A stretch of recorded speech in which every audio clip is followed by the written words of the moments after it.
إن الحمد لله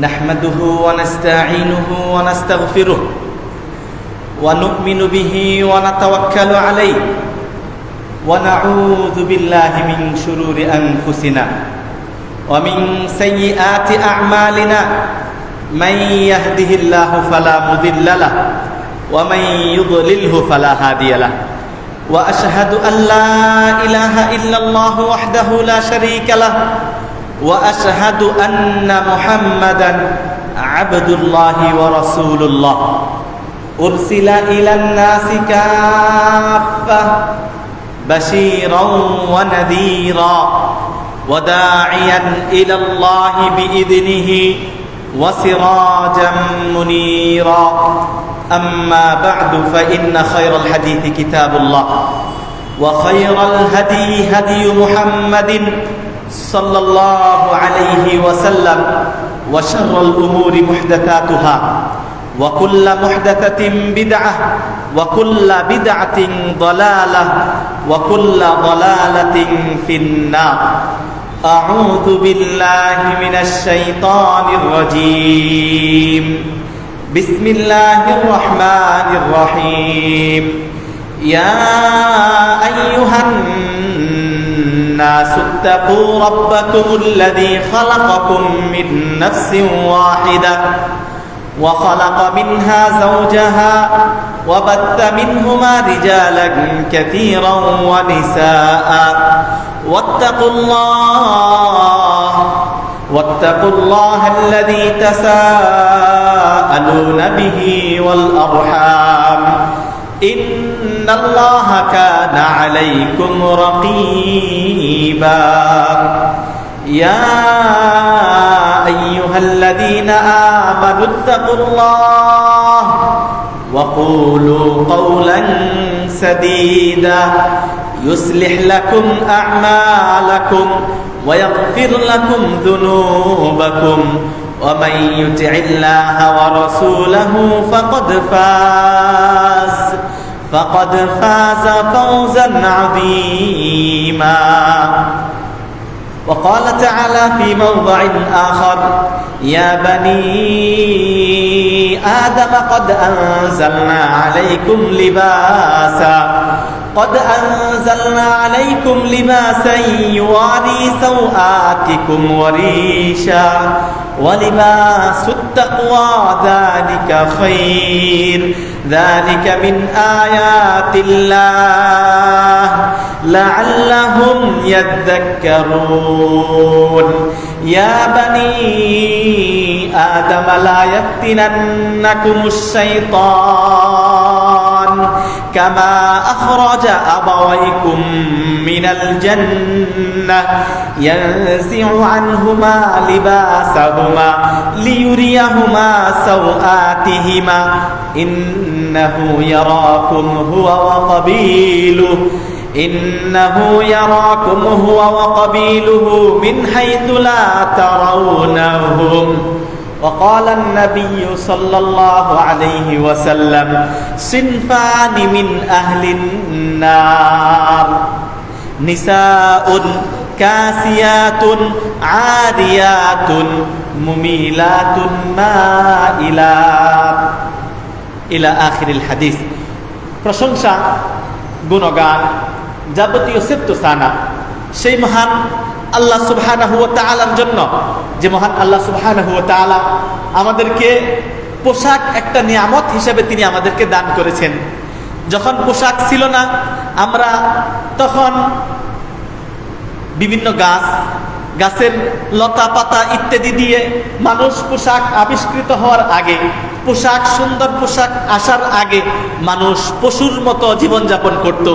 বাংলার ইতিহাস পড়লে পাওয়া যায় মানুষ জঙ্গলে বসবাস করত, পোশাক ছিল না, তখন তারা তাদের লজ্জাস্থান আব্রুগুলো ডাকতো, গাছের বড় পাতা ইত্যাদি লতা পাতা দিয়ে তারা তাদের লজ্জাস্থান ডাকতো। আল্লাহ রাব্বুল আলামিন এই জন্যই তার প্রশংসা যে আল্লাহ রাব্বুল আলামিন একটা নিয়ামত, অনেক নিয়ামত দিয়েছেন, তার মধ্যে একটা নিয়ামাতুল লিবাস, পোশাক একটা নিয়ামত আল্লাহর পক্ষ থেকে। যাদের পোশাক নাই তারাই বুঝে যে পোশাকের কত গুরুত্ব, পোশাকটা কত বড় নিয়ামত। এই জন্য প্রশংসা আল্লাহ সুবহানাহু ওয়া তাআলার, যে আল্লাহ সুবহানাহু ওয়া তাআলা আমাদেরকে সুন্দর উত্তম লিবাস তিনি আমাদেরকে দান করেছেন। সেই আল্লাহর প্রশংসা করে অন্তরের অন্তঃস্থল থেকে আমরা একবার তার শুকরিয়া আদায় করে বলি আলহামদুলিল্লাহ। সালাত ও সালাম বর্ষিত হোক সেই হাবিবের উপর, যে হাবিব সাল্লাল্লাহু আলাইহি ওয়াসাল্লাম তার জীবদ্দশায় তিনি বলে গেছেন কোন পোশাক মুমিনের পোশাক। যে হাবিব সাল্লাল্লাহু আলাইহি ওয়াসাল্লাম বলে গেছেন কিয়ামতের দিন মুমিনরা কোন পোশাক পরবে। যে হাবিব সাল্লাল্লাহু আলাইহি ওয়াসাল্লাম আহকামুল লিবাস তথা পোশাক পরিচ্ছেদের বিধিবিধান তিনি আমাদেরকে জানিয়ে দিয়ে গেছেন। এই জন্য যতগুলা কিতাব পাবেন, বুখারী, মুসলিম, আবু দাউদ, তিরমিজি, নাসাই, ইবনে মাজাহ, সহিহ ইবনে খুজাইমা, যত হাদিস পাবেন সমস্ত হাদিসের মধ্যে অনেকগুলো অধ্যায়, তার মধ্যে একটা অধ্যায় পাবেন কিতাবুল লিবাস। যে হাবিব সাল্লাল্লাহু আলাইহি ওয়াসাল্লাম পোশাক কেমন হবে, আপনার কেমন পোশাক হওয়া উচিত, একজন মুসলমানের উমুমান একজন মানুষের কি ধরনের পোশাক হওয়া উচিত, তার বিধিবিধান আল্লাহ নবী সাল্লাল্লাহু আলাইহি ওয়াসাল্লাম এবং কোরআনুল কারীমে সমস্ত বিধিবিধান বর্ণিত আছে না নাই? অবশ্যই আছে, আল্লাহ রাব্বুল আলামিন দিয়ে দিয়েছেন। আমি আপনাদের সম্মুখে সেই নবীর জন্য একবার আমরা দুরূদ পাঠ করি, যে নবী সাল্লাল্লাহু আলাইহি ওয়াসাল্লাম পোশাকের বিধিবিধান তিনি আমাদেরকে জানিয়ে দিয়েছেন। এই জন্য ইসলাম হচ্ছে কামেল, ইসলাম পরিপূর্ণ, কমপ্লিট কোড অফ লাইফ। কারণ ইসলামের বিধিবিধান, পোশাকের বিধিবিধান, ইসলামটা এতটা পরিপূর্ণ যে সামান্যতম কোনো জিনিস বাকি নাই যেটার ফয়সালা ইসলামে দেওয়া নাই। এই জন্য আল্লাহ কুরআনুল কারীমে বলছেন ওয়া কুল্লা শাইইন ফাসসালনাহু তাফসীলা, আমি প্রতিটা জিনিসকে এর ব্যাখ্যা কুরআনুল কারীমে আল্লাহ রাব্বুল আলামিন দিয়ে দিয়েছেন। প্রিয় ভাইরা আমার, এই জন্য আল্লাহ নবী সাল্লাল্লাহু আলাইহি ওয়াসাল্লামের উপর আমরা দুরূদ পাঠ করি, কারণ তিনি যদি এই বিধিবিধান, পোশাকের বিধিবিধান স্পষ্ট রূপে না জানিয়ে দিতেন আমরা জানতে পারতাম না। আমরা হাবিব সাল্লাল্লাহু আলাইহি ওয়াসাল্লামের উপর দুরূদ পাঠ করে বলি আল্লাহুম্মা সাল্লি আলা মুহাম্মদ ওয়া আলা আলি মুহাম্মদ কামা সাল্লাইতা আলা ইব্রাহিম وعلى آل إبراهيم إنك حميد مجيد اللهم بارك على محمد وعلى آل محمد كما باركت على إبراهيم وعلى آل إبراهيم إنك حميد مجيد। উপস্থিত অঞ্চলের মুরব্বিয়ানে কেরাম, মুসল্লিবৃন্দ, পর্দার অন্তরালের অত্র অঞ্চলের মা ও বোনেরা, আমি আপনাদের সম্মুখে সূরাতুল আরাফের 25-26 নম্বর আয়াত তেলাওয়াত করেছি। এই আয়াতকে সামনে রেখে যে বিষয়টা নিয়ে আলোচনা করব সেটা হচ্ছে পোশাক ও ইসলাম। এবং শেষ খুতবাতে আমি সুন্নাহকে ব্যঙ্গ করলে তার কি পরিণাম এ সম্পর্কে আজকের খুতবার আলোচনার করার চেষ্টা করব। তৌফিক দাতা আল্লাহ সুবহানাহু ওয়া তাআলা, তার কাছে তৌফিক কামনা করছি যেভাবে শুআইব আলাইহিস সালাতু ওয়াস সালাম আল্লাহর কাছে তৌফিক কামনা করেছিলেন, তার তৌফিক কামনা করে বলছি ওমা তৌফিকি ইল্লা বিল্লাহ আলাইহি তাওয়াক্কালতু ওয়া ইলাইহি উনীব। প্রিয় ভাইরা আমার, পোশাক কাকে বলে? লিবাস, আরবি শব্দ লিবাস, পোশাক, ড্রেস, এটা কাকে বলা হয়? ড্রেস, পোশাক, লিবাস এটা এতটা গুরুত্বপূর্ণ যে আল্লাহ রাব্বুল আলামিন কুরআনুল কারীমে সূরা আরাফে শুধু মুমিনদেরকে খেতাব করেন নাই, শুধু মুমিনদেরকে খেতাব করেন নাই, বরং উমুমান বানি আদমকে খেতাব করেছেন। বানি আদমকে লক্ষ্য করে তিনি একটা ঘোষণা দিয়েছেন, যদি পোশাকটা শুধু মুসলমানদের তা নয়, পোশাকটা শুধু মুমিনদের তা নয়, বরং পোশাকটা সমস্ত বানি আদমের, হোক সে কাফের হোক সে অমুসলিম। এই জন্য আল্লাহ রাব্বুল আলামিন যে আয়াতটা তেলাওয়াত করেছি সূরা আরাফের 26 নম্বর আয়াতে আল্লাহ বলেন পোশাকটা এতটা গুরুত্বপূর্ণ, কিন্তু মুমিনদের কিছু বিশেষ পোশাক আছে। আল্লাহ রাব্বুল আলামিন সূরা আরাফের 26 নম্বর আয়াতে বলেন আউযু বিল্লাহি মিনাশ শাইতানির রাজীম ইয়া বানি আদম قد أنزلنا عليكم لباسا يا بني آدم ওহে বনি আদম সন্তান, ওহে আদম সন্তান। ডাক দিয়েছেন কে? আল্লাহ। আল্লাহ বনি আদম বলতেছেন ইয়া বনি আদম, বলেন নাই ইয়া বনি মুসলিম, বলেন নাই, অথবা বলেন না ইয়া আইয়ুহাল্লাযীনা আমানু, তাও বলেন নাই হ্যাঁ বলছেন ইয়া বানি আদম, বানি আদমের মধ্যে কাফেররা শামিল না? বানি আদমের মধ্যে কাফেররা শামিল, শুধু মুসলমান না। বানি আদম বলতে যত আদম আলাইহিস সালাতু ওয়াস সালামের যত সন্তান আছে, হোক সে কাফের, হোক সে অমুসলিম, হিন্দু, খ্রিস্টান, বৌদ্ধ, যেই হোক না কেন, সমস্তই আদম আলাইহিস সালাতু ওয়াস সালামের সন্তান।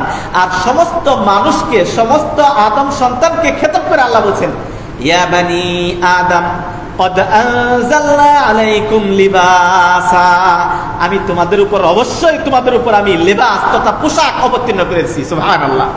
তাহলে প্রিয় ভাইরা আমার, পোশাকটা কি শুধু মুসলমানদের না, একটা অমুসলিমদের জন্য আল্লাহ রাব্বুল আলামিন পোশাক অবতীর্ণ করে দিয়েছেন। তারপর বলছেন কদ আনজালনা আলাইকুম লিবাসা ইউয়ারি সাওআতিকুম ওয়ারিশা। পোশাকের লক্ষ্য উদ্দেশ্য দুইটা।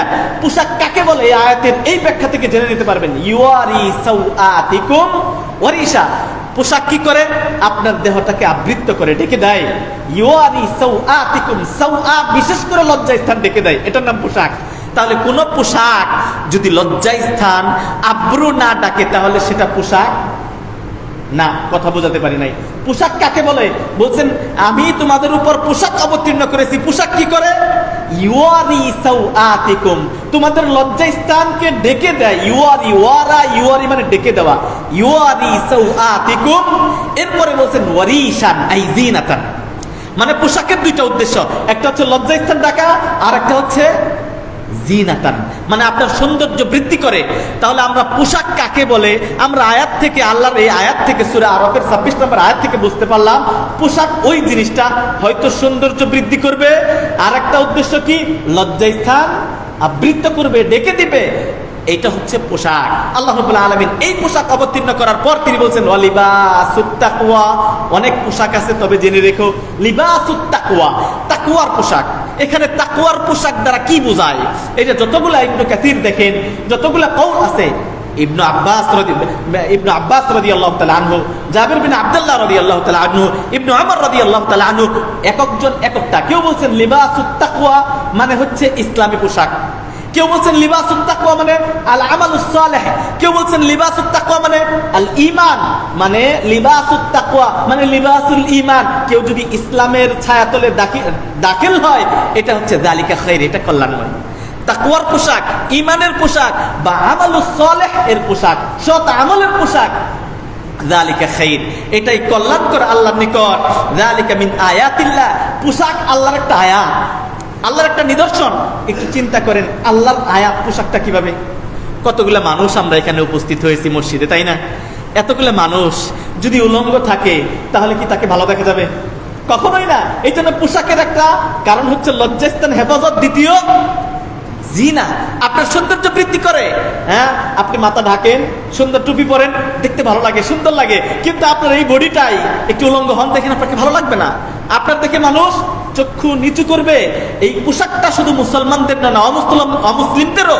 এই জন্য আল্লাহ অমুসলিমদের বানি আদম বলে খেতাব করেছেন, মুসলমান হিসেবেই শুধু খেতাব করে না। এরপরে বলছেন লাআল্লাহুম ইয়াযাক্কারুন, পোশাক আল্লাহর নিদর্শন, যাতে করে মানুষ আল্লাহকে স্মরণ করতে পারে। অথচ আপনি যখন ভূমিষ্ঠ হয়েছেন, তখন কি আপনার পোশাক ছিল? ছিল না। হ্যাঁ, কিন্তু আল্লাহ আপনাকে এখন পোশাক দিয়েছে, একটা নিশান। এরপরে আল্লাহ দেখেন এই পোশাকটা, এটা আল্লাহর একটা নিয়ামত। পোশাক আপনার লজ্জাস্থান হেফাজত করে, পোশাক আপনার সৌন্দর্য বৃদ্ধি করে, কিন্তু পোশাক আপনার হাঁটুতে কাটা, লজ্জাস্থান। কেউ এমন প্যান্ট পরতেছেন যে কেউ যদি রুকুতে যায়, নামাজিরা আস্তাগফিরুল্লাহ, এটা বলতেই হয়। অনেক দিনদার ভাইয়েরা আছেন যারা 5 ওয়াক্ত সালাত করেন, এমন টাইট ফিট জিন্সের প্যান্ট পরছেন, রুকু দেওয়ার সময় পিছনের লজ্জাস্থান দেখা যায়, পিছনের লজ্জাস্থান অনেকটা প্রকাশিত হয়ে যায়। পুরুষের লজ্জাস্থান হাঁটু থেকে, এই কোমর থেকে হাঁটু পর্যন্ত, আর মহিলাদের আপাত মস্তক পুরোটাই লজ্জাস্থান। তাদের শুধু কেউ কয়েকজন বলছেন হ্যাঁ, হাতের কবজি, পায়ের পাতা এবং চেহারাকে কেউ বাতিল করেছেন। তবে শেখ সালেহ আল উসাইমিন তিনি 16টা দলিল দিয়ে রদ করেছেন যে একজন মহিলার আসলাম মুখ ডাকতে হবে, এটাই হচ্ছে শরীয়তি মাসআলা। তবে নাসিরউদ্দিন আলবানী রাহিমাহুল্লাহ তিনি একটা মাসআলা দিয়েছেন, সেটা হচ্ছে যে মহিলারা মুখ চাইলে তারা খোলা রাখতে পারে, কিন্তু এর প্রেক্ষিতে ভারতের একজন বড় আলেম তিনি পাঠাইলেন যে নাসিরউদ্দিন আলবানী রাহিমাহুল্লাহ যেহেতু ফতোয়া দিলেন যে স্ত্রীরা চাইলে মুখ খোলা রাখতে পারে এই ফতোয়া, সুতরাং আমি দেখতে যাব যে তার স্ত্রীরা কি করে, তার মেয়েদের অবস্থাটা কি, মুখ খোলা রাখে না ডেকে রাখে। তো এরপরে দেখতে যেয়ে দেখেন যে না, যে আলেম ফতোয়া দিয়েছেন তার স্ত্রী, তার মেয়ে, তার সন্তানদের সকলেরই মুখ ঢাকা। এরপরে তিনি ভারতে ফিরত এসে একটা ফতোয়া লিখলেন, খালাফা তাকওয়া ফাতাওয়াহু, বইয়ের নাম খালাফা তাকওয়া ফাতাওয়াহু, মানে নাসিরউদ্দিন আলবানীর তাকওয়াটা তার ফতোয়ার বিপরীত। মানে ফতোয়া যদিও তিনি দিয়েছেন মুখ খোলা রাখা জায়েজ, কিন্তু তার তাকওয়া হচ্ছে মুখ ঢাকা। কথা কি বুঝাইতে পারছি? আসলাম হচ্ছে মুখ ঢাকা। কথাকে জন্য নিয়ে আসলাম যে দেখেন, পোশাকের মূল একজন পুরুষের পোশাক হবে নাভি থেকে হাঁটু পর্যন্ত পুরোটাই ঢাকতে হবে, বাকি এমনিতেই যে খোলা থাকবে বিষয়টা তা নয়, কিন্তু এটা হচ্ছে ফরজ। তাহলে পোশাক দুই প্রকারের, একটা হচ্ছে ফরজ, লজ্জাস্থান আবৃত করা, এটা দুই প্রকার, একটা ফরজ যেটা সুনির্দিষ্ট, আর একটা হচ্ছে মুস্তাহাব্বা, মানে উত্তম, আপনি চাইলে এটা করতে পারেন। খুতবা দিতে উঠছি, একটু আমরা মেশলা পরে নিছি, এটা কি একটু জিনা, একটু সুন্দর, দেখতে ভালো দেখা যায়, একটু সেমাক পরিস্থিতি সুন্দর, কিন্তু এটা আমার ফরজ না। ফরজ পোশাক পুরুষের জন্য নাভি থেকে হাঁটু পর্যন্ত, আর মেয়েদের পুরোটাই আল মারআতু আওরাতু কুল্লুহা, মেয়েরা পুরোটাই আওরাত, পুরোটাই লজ্জাস্থান, পুরোটাই তাকে রাখতে হবে।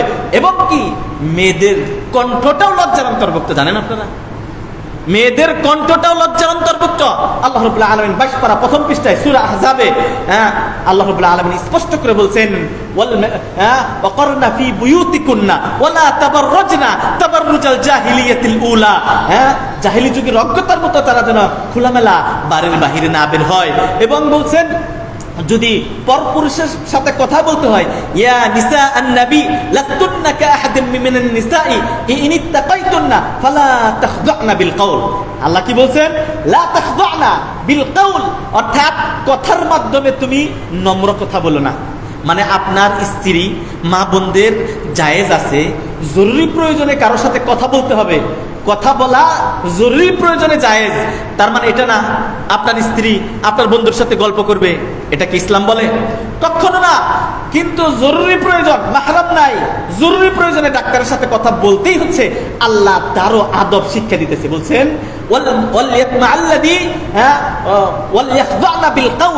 কথার মাধ্যমে সে যেন সত্য কথা বলে, নরম কথা যেন না বলে। মেয়েদা কথার মধ্যে তাদের রস আছে, কথার মধ্যে যৌন সুরসুরি আছে, কথার মধ্যে যৌন আকর্ষণ আছে। মেয়েদের কথার মধ্যে যৌন সুরসুরি নাই, মেয়েদের কথার মধ্যে আকর্ষণ নাই, আছে। মেয়েদের কথার মধ্যেও যৌন আকর্ষণ আছে, তাদের শাহওয়াত, তাদের কণ্ঠের মধ্যেও শাহওয়াত আছে। ইসলাম তাদের কণ্ঠটাকেও পর্দা অন্তর্ভুক্ত করে দিয়েছেন। যদি পুরুষের সাথে কথা বলতেই হয়, নরম কথা বলা যাবে না, গরম করে বলতে হবে, শক্ত করে, আমাকে এটা করেন, এটা দেন, চলে যান, আসেন। কিন্তু না, কথা বলা বৈধ বিদায়। আপনি আপনার চাচাতো বোন, মামাতো বোন, আপনার বন্ধুর ইয়ের সাথে আপনি দিদার সে নরম সুরে কথা বলবেন, ভাইয়া কোথায় আছেন ইত্যাদি না, এটা ইসলাম সাপোর্ট করে না। প্রিয় ভাইরা আমার, এই জন্য পোশাক, কণ্ঠের পোশাক, পোশাক শুধুমাত্র এটার নাম না যে আপনি একটা কি করবেন, বোরকা একটা পরবেন কালো, এটার নামই পোশাক তা নয়। পোশাক হচ্ছে নারীর পরিপূর্ণটাই পোশাক, এই পোশাক পরতে হবে। কিন্তু আজকে এই টপিকসটা কেন আমি উল্লেখ করলাম? বর্তমানে পোশাকের নামে স্বাধীনতা চাচ্ছে। কি স্বাধীনতা? আপনারা দেখতে পাচ্ছেন, পোশাক, পোশাকের স্বাধীনতা। স্বাধীনতা ইসলাম স্বাধীনতা দিয়েছে, কিন্তু স্বাধীনতা দুইটা জিনিসের কাছে পরাস্ত, ওখানে ক্ষেত্রে স্বাধীনতা নাই। আমরা কিছু মানুষ স্বাধীনতা চাই কোথায়? বাক স্বাধীনতা চাই। ইসলাম বাক স্বাধীনতা দিয়েছে, কিন্তু আল্লাহ এবং তার রাসূলের বাইরে নয়। ইসলাম পোশাকের স্বাধীনতা দিয়েছে, কিন্তু কোরআন সুন্নাহর বাইরে নয়। আপনাকে বুঝতে হবে, শুধু সকল ক্ষেত্রে ইসলাম আপনাকে স্বাধীনতা দেয় নাই। আপনি যা ইচ্ছে তা বলতে পারবেন না। আল্লাহর যা ইচ্ছে তাই যদি বলেন, এটার নাম স্বাধীনতা নয়। আপনি যে যা খুশি তাই যদি পোশাক পরেন, তাহলে আল্লাহ সৃষ্টিকর্তা যিনি আপনাকে সৃষ্টি করে যে পোশাক দিয়েছেন, এটার নাম পোশাক নয়। বরং কি আসলো কথা, যে দাদি নানিরা যেমন ব্লাউজ ছাড়া শাড়ি পরেছে, আজকের মেয়েরা ব্লাউজ ছাড়া শাড়ি পরার অধিকার চায়। ব্লাউজ ছাড়া শাড়ি পরা, বলি নাউজুবিল্লাহ মিন যালিক। ব্লাউজ ছাড়া শাড়ি পরার অধিকারের জন্য শাহবাগে লেগে গেছে। এই হচ্ছে তাদের পোশাকের ধারণা। আল্লাহ রাব্বুল আলামিন একটু আগেই শুনলেন, পোশাকটা দিয়েছে নারীর পুরোটাই পোশাক। এটা হোক সে মুসলিম, হোক সে অমুসলিম, সে যদি নিজেকে পরিপূর্ণ প্রোটেক্ট রাখতে চায়, যদি মুসলিম হয়, তাহলে তার উপর ফরজ, তাকে করতেই হবে। আজকে ধোঁকা দিয়ে পোশাকের নামে নগ্নতার স্বাধীনতা চাচ্ছে। পোশাকের নামে তারা ইউরোপ আমেরিকার কৃষ্টি কালচার আমদানি করতে চাচ্ছে বাংলাদেশে। যতদিন আলেম সমাজ বাংলাদেশে বেঁচে থাকবে, ততদিন এইটা কখনো সমর্থন করা যাবে না। এটার প্রতিবাদ করতেই হবে। প্রিয় ভাইরা আমার, প্রতিবাদ করে আমরা কি করব? আপনি যদি আপনার পরিবারকে ঠিক না করেন, এই কয়দিন পরে আপনার মেয়ে, আপনার নাতি, আপনার পুতি, আপনি হাজী সাহেব হজ করে এসেছেন, ভালো কথা, মাশাআল্লাহ, আল্লাহ হজ কবুল করুন, কিন্তু আপনার নাতি বুকে ওড়না না দিয়ে, গলায় দিয়ে হাঁটে, বোরকা না পরে কলেজে যায়, আপনি কিছুই বলেন না, অথচ 5 ওয়াক্ত নামাজ পড়তে পড়তে আপনি কপাল কালো করে ফেলেছেন। প্রিয় ভাইরা আমার, নামাজ যে আল্লাহ ফরজ করেছেন, পর্দা সেই আল্লাহ ফরজ করেছেন। এই জন্য পর্দা ফরজ, এটা আপনাকে মানতেই হবে। যদি না মানেন, পোশাক পরা ফরজ, পোশাক আপনার শরীরটা ঢাকতে হবে। মা বোনদেরকে বলবো, এটাই ফরজ, এটাই আল্লাহর বিধান। এর মধ্যে কল্যাণ আছে, আপনি বুঝেন আর না বুঝেন। আর পোশাকের নামে স্বাধীনতা, যে শাড়ির যে কথা বলা হয়েছে, একটা হিন্দু আনা কালচার আমাদের বাংলাদেশে ঢুকে গেছে, সেটা হচ্ছে শাড়ি। যারা শাড়ি পরে সালাত আদায় করেন, পর্দার অন্তরালের মা বোনদেরকে বলছি, যারা শাড়ি পরে সালাত আদায় করেন, শাড়ি পরার সময় ব্লাউজ পরার কারণে পেটটা যদি বের হয়ে থাকে, তাহলে কি আপনার পর্দা পরিপূর্ণ হলো? খেয়াল করবেন, মাহরামের সামনে যদি আপনি সালাত পড়েন, ঠিক আছে, মাহরামের সামনে আপনার স্বামী, আপনার সন্তান, এদের সামনে আপনাকে পর্দা নাই, কিন্তু স্বাভাবিক একটা পর্দা আছে। আর নামাজের জন্য আলাদা একটা পর্দা, এটা ফরজ। এই ইবাদতের জন্য গোটা শরীর আপাত মস্তক ঢেকে তারপরে সালাত আদায় করা, শুধু মুখ খোলা রাখা বা হাতের কবজি এটুকু খোলা রেখে। কিন্তু শাড়ি পরে যদি আপনি সালাত আদায় করেন, আপনার পেট খোলা থাকবে, এটাকে আপনার পরিপূর্ণ পর্দা হলো না, এক্ষেত্রে আপনার সালাত হবে না। কারণ শরীয়ী পর্দা ব্যতীত আপনি সালাত পড়তে আসছেন। এই জন্য এই বিষয়টা খুবই গুরুত্বপূর্ণ। প্রিয় ভাইরা আমার, শয়তান জানেন কি, সর্বপ্রথম মানুষের আদম আলাইহিস সালাতু ওয়াস সালাম, আমাদের বাবা আদম আলাইহিস সালাতু ওয়াস সালামকে ধোঁকা দিয়েছিলেন শয়তান। কি নিয়ে জানেন? কি দিয়ে? এই পোশাক দিয়ে। এই সূরা আরাফের 27 নম্বর আয়াতটা যদি আপনারা শুনেন, দেখেন, আমাদের বাবা, আমার বাবা, আপনার বাবা, সকল আদম সন্তানের বাবা, যাকে লক্ষ্য করে আল্লাহ ঘোষণা করলেন, হে আদম সন্তান, তোমাদের উপর আমি পোশাক অবতীর্ণ করেছি, সেই আদম আলাইহিস সালাতু ওয়াস সালামকে ধোঁকা দিয়েছিল শয়তান এই পোশাক দিয়ে। এই জন্য আজকেও সেই পোশাকের ধোঁকায় আমরা নিমজ্জিত। সেই পোশাকের ধোঁকা শয়তান আমাদেরকে ফেলতে চাচ্ছে। দেখেন আল্লাহ রাব্বুল আলামিন কি বলেন, ইয়া বানি আদম, ও হে আদম সন্তান, লা ইয়াফতিনান্নাকুমুশ শাইতান, শয়তান যেন তোমাদেরকে ধোঁকায় না ফেলে, কামা আখরাজা আবাওয়াইকুম মিনাল জান্নাহ, যেভাবে তোমার বাবা, তোমার মা তথা হাওয়া এবং আদমকে যেভাবে জান্নাত থেকে বের করেছিল, পোশাকের ক্ষেত্রে ধোঁকা দিয়ে তোমাদেরকে জীবন তোমার বাবা এবং মাকে জান্নাত থেকে বের করে দিয়েছিল। এই নিয়ামত, জান্নাতের অনেক নিয়ামতের মধ্যে তারা হাবুডুবু খাচ্ছিল। এই নিয়ামত থেকে বঞ্চিত হলো পোশাক। এই নিয়ামত থেকে বঞ্চিত, সর্বপ্রথম যে নিয়ামত থেকে বঞ্চিত হলো সেটা পোশাক। এই জন্য আল্লাহ বলেন, ওহে বানি আদম, ওহে আদম সন্তান, তোমাদেরকে যেন শয়তান ধোঁকা না দেয়, ওইভাবে যেভাবে তোমাদের বাবা এবং মাকে ধোঁকা দিয়েছিল, কামা আখরাজা আবাওয়াইকুম মিনাল জান্নাহ ইয়াজিউ আনহুমা লিবাসাহুমা, শয়তান প্রথম যে ধোঁকা দিয়েছিল তাদের পোশাকটা খুলে ফেলেছিল। নাউযুবিল্লাহি মিন যালিক। প্রিয় ভাইরা আমার, তাহলে আমার বাবা, আপনার বাবাকে সর্বপ্রথম যে ধোঁকায় নিমজ্জিত করেছিল, সেটা হচ্ছে পোশাক তাদের দেহ থেকে খুলে নিয়েছিল। এই জন্য ইবলিসের সর্বপ্রথম টার্গেট হচ্ছে পোশাকে। ইবলিসের সর্বপ্রথম টার্গেট হচ্ছে পোশাকে।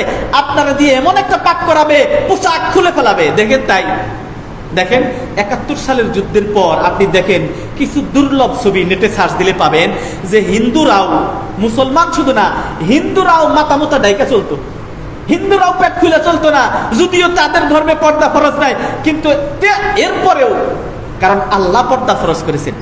আল্লাহ পর্দা ফরজ করে নাই, তার আগের আয়াত পড়ে শুনাইলাম যে আল্লাহ বলছেন, এই আদম সন্তান, তোমাদেরকে আমি পোশাক দিয়েছি। এই পোশাকটা যারা স্বাভাবিক তবিয়ত, মানে আল্লাহ যে তবিয়তে, যে মেন্টালিটিতে আপনাকে সৃষ্টি করেছেন, এই মাথাতে যে গুণ দিয়েছেন, এই গুণের উপর যদি আপনি অবিচল থাকেন, তাহলে হোক আপনি অমুসলিম, তারপরে আপনি পোশাক পরবেন। কারণ উলঙ্গ থাকতে আপনার ভালো লাগবে না, কারণ এই মেন্টালিটি দিয়েই আল্লাহ আপনাকে তৈরি করেছেন। কিন্তু আপনি এমন সোসাইটিতে বসবাস করেন যে সোসাইটি আপনার মেন্টালিটি নষ্ট করে দিয়েছে, যে সোসাইটি আপনাকে বুঝাইতেছে যে পোশাক মানেই হাফ প্যান্ট, পোশাক মানেই শুধু ব্রা, পোশাক মানেই শুধু টপস পরা ইত্যাদি। এটা আপনাকে সোসাইটি, আপনার ওয়ার্ল্ড, আপনার বিশ্ব, আপনার আশপাশের মানুষ, আপনার মেজাজ, আপনার মস্তিষ্ক নষ্ট করে দিয়েছে। কিন্তু আল্লাহ এই পোশাক দুনিয়াতে আপনার জন্য দেয় নাই, হোক সে অমুসলিম। এই জন্য আল্লাহ রাব্বুল আলামিন বলছেন, ওহে আদম সন্তান, তোমাদেরকে যেন ধোঁকায় না ফেলে শয়তান, যেভাবে তোমার বাবা মাকে ধোঁকা দিয়ে তাদেরকে ইয়ানজিউ আনহুমা লিবাসাহুমা, আদম এবং হাওয়ার পোশাকটা তাকে ছুঁড়ে ফেলে দিল, লিউরিয়াহুমা সাওআতিহিমা, যাতে করে তাদের সাওআত, লজ্জাস্থান যাতে করে তারা দেখতে পারে। এই জন্য আল্লাহ রাব্বুল আলামিন যখন আদম এবং হাওয়াকে সৃষ্টি করলেন, ধোঁকা কিভাবে দিলেন তার আগের পৃষ্ঠায় যদি টান দেখেন কিভাবে ধোঁকা দিলেন। আল্লাহ রাব্বুল আলামিন আদমকে সৃষ্টি করলেন, সৃষ্টি করার পর বললেন উসজুদ লি আদম, আদমকে সিজদা করো। বলছেন খালাকতানি মিন নার ওয়া খালাকতাহু মিন তিন, আয় আল্লাহ আপনি আমাকে সৃষ্টি করেছেন শয়তান বলে। খালাকতানি, আপনি আমাকে সৃষ্টি করেছেন কার কথা?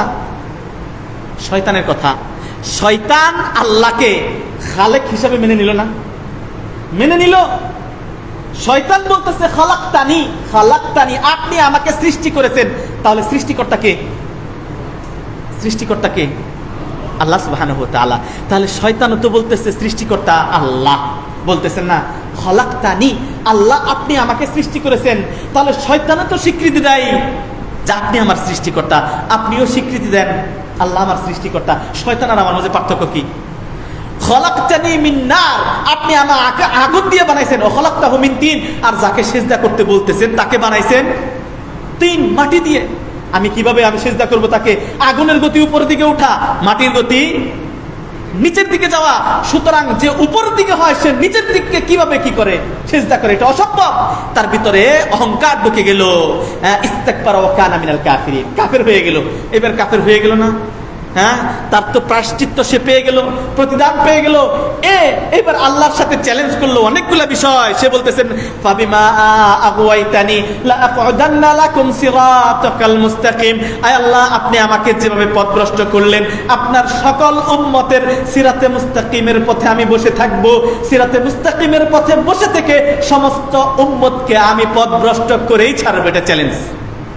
শয়তান ওপেন চ্যালেঞ্জ করে দিয়ে আসলো। এরপরে বলছেন সুম্মা লাআতিয়ান্নাহুম মিন বাইনি আইদিহিম ওয়া মিন খালফিহিম ওয়া আন আইমানিহিম ওয়া আন শামাইলিহিম, উপর নিচ ডান বাম সামনে পিছনে সব দিক থেকে আমি আপনার আদম সন্তানকে আমি আক্রমণ করব। আক্রমণ করে আমি যেমন জান্নাত থেকে বিতাড়িত হয়েছি, যাচ্ছি চলে পথভ্রষ্ট হয়ে গেলাম, আমি ওদেরকে পথভ্রষ্ট করেই ছাড়বো। এটা চ্যালেঞ্জ কার? শয়তানের। তিনি শুধু তাই না, শয়তান শুধু তাই না, তিনি আল্লাহর কসম করে বলছেন ক্বালা ফাবিইজ্জাতিকাল লাউগবিয়ান্নাহুম আজমাইন, আপনার ইজ্জতের কসম। দেখেন আল্লাহ আপনার ইজ্জতের কসম, আমি সকল উম্মতকে পথভ্রষ্ট করেই ছাড়বো। পথভ্রষ্টের অনেকগুলো ধোঁকার মধ্যে একটা হচ্ছে পোশাকের ধোঁকা, বর্তমানে যেটা পড়েছে। এরপরে বলেন আল্লাহ রাব্বুল আলামিন তাকে বের করে দিলেন এবং আদমকে বললেন ওয়ালা তাকরাবা হাদিস, গাছের কাছে যেও না। এইবার ধোঁকাটা কিভাবে দিতেছে দেখেন, বলতেছেন ফাওয়াসওয়াসা লাহুমাশ শাইতান, শয়তান তাদেরকে ধোঁকা দিল। কিভাবে ধোঁকা দিল? লিয়ুবদিয়া লাহুমা, শয়তানের উদ্দেশ্য কি? তাদের লজ্জাস্থান প্রকাশ করা। আপনার বাবা আমার বাবা আদম এবং হাওয়ার লজ্জাস্থানটা দেখার জন্য, তাদের লজ্জাস্থান প্রকাশ করে দেওয়ার জন্য তাদেরকে ধোঁকা দিল। লিউবদিয়া লাহুমা মা উরিয়া আনহুমা মিন সাওআতিহিমা, তাদের সাওআত, তাদের লজ্জাস্থান যে ঢাকা ছিল এটা যেন প্রকাশিত হয়ে যায়, এই জন্য শয়তান তাদেরকে ধোঁকা দিল। তাহলে শয়তানের ধোঁকা, তাদের চ্যালেঞ্জ, অবশ্যই সকল উম্মতকে আমি পথভ্রষ্ট করেই ছাড়বো। প্রথম চ্যালেঞ্জ হচ্ছে তাকে উলঙ্গ করা। শয়তানের প্রথম চ্যালেঞ্জ কি? উলঙ্গ করা। এই জন্য পোশাকের স্বাধীনতার নামে উলঙ্গ করতে চাচ্ছে। এরা আসলে মানুষ নয়, এরা মানবরূপী শয়তানের এজেন্টটাই বাস্তবায়ন করার জন্য। শয়তান আল্লাহর সামনে চ্যালেঞ্জ করে আদম এবং হাওয়ার পোশাক খোলার জন্য চ্যালেঞ্জ করে আসলো। এটা কি আমার মুখের কথা? আর সূরা আরাফের 19 নম্বর আয়াত তরজমা করে আপনাদেরকে শুনাইতেছি। ফাওয়াসওয়াসা লাহুমাশ শাইতান লিয়ুবদিয়া লাহুমা মা উরিয়া আনহুমা মিন সাওআতিহিমা। এবার ধোঁকাটা কিভাবে দিবে? যেহেতু চ্যালেঞ্জ কিসের? পোশাক খোলার। এখন বর্তমানে নারীরা কি চায়? পোশাকের স্বাধীনতা চাই। পোশাকের স্বাধীনতা মানে আমি আমেরিকার পোশাক পরি, আমাকে কিছু বলতে পারবেন না।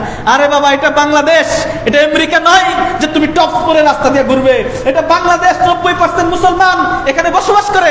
সেখানে তুমি তোমার যা মন চাই তাই পরে ঘুরবে, মানুষ এটা মেনে নিবে না, কোশ্চিন কালেও না। যদিও সমস্ত সরকার তোমার পক্ষে থাকে, কিন্তু জনগণ এটা মেনে নিবে? কখনো না, অসম্ভব। এটা পোশাকের নামে স্বাধীনতা নয়, বরং নগ্নতা। আর এই শয়তানের এজেন্টটা বাস্তবায়ন করার জন্য কিছু নামদারি অমুসলিম, কিছু নামদারি মুসলিম এবং অমুসলিমরা এই এজেন্টটা বাস্তবায়ন করার জন্য কাজে লেগে গেছে। এখান থেকে সোচ্চার থাকতে হবে। বিশেষ করে মা বোনদেরকে, প্রিয় ভাইরা আমার, মা বোনদেরকে লক্ষ্য করে বলছি, আপনার পোশাক খোলা এটা শয়তানের প্রথম টার্গেট। বাবা আদম এবং হাওয়াকে ধোঁকা দিয়ে তারা জান্নাত থেকে বের করে দিয়েছিল, আপনাকেও জান্নাত থেকে বের করতে চায় পোশাকের স্বাধীনতার নামে নগ্নতার দিকে আপনাকে ধাবিত করে। সাবধান হন।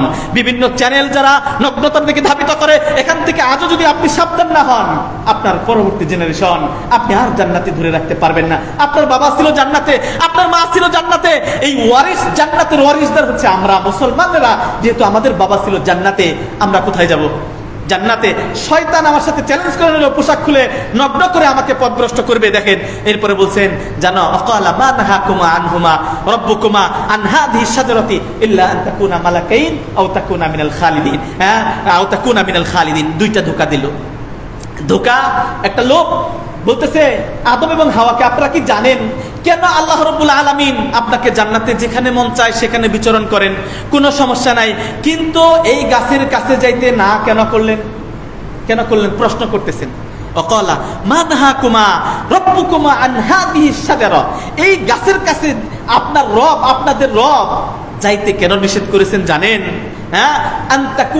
আনতাকুনা মালাকাইন। আপনারা যদি এই গাছের ফল একবার খান না, তাহলে ফেরেশতা হয়ে যাবেন। দেখছেন কি হয়ে যাবেন? ফেরেশতা। এখন মানুষ আছেন, ফেরেশতা যদি হয়ে যান তাহলে প্রমোশন হইল না? এই জন্য আল্লাহ আপনাকে ফল খাইতে না করছে, যেন ফল না খান। আনতাকুনা মালাকাইনি আও তাকুনা মিনাল খালিদিন।